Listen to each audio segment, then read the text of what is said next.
তাফসীরটা এমনভাবে বলি যেন আয়াতের ভেতরে সেই নীরব সতর্কতাটাও অনুভব করা যায়। সূরা আল বাকারা আয়াত ১৫ তাফসীর সংক্ষেপে ও সহজভাবে। এই আয়াতটি মূলত মুনাফিকদের সম্পর্কে।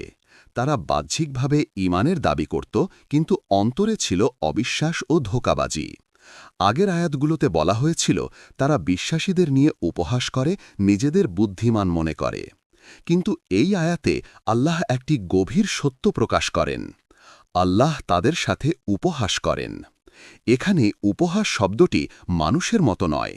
আল্লাহর অর্থ হল যে ভান তারা দেখায়, যে ছলচাতুরি তারা চালায়, আল্লাহ তা জেনে রাখেন এবং তাদেরকে সেই প্রতারণার ফলেই ছেড়ে দেন, যেন তারা বুঝতেই না পারে ধীরে ধীরে নিজেদের ধোঁকার দড়িতেই তারা জড়িয়ে যাচ্ছে।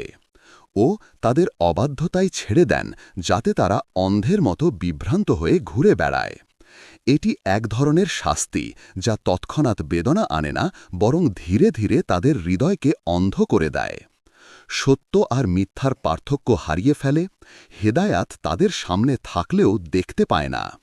নিজেরাই নিজের ক্ষতি করে চলে। এটাকে বলা হয় ইস্তিদ্রাজ। ধীরে ধীরে সুযোগ দেওয়া হয়, আর সে সুযোগই তার পতনের কারণ হয়।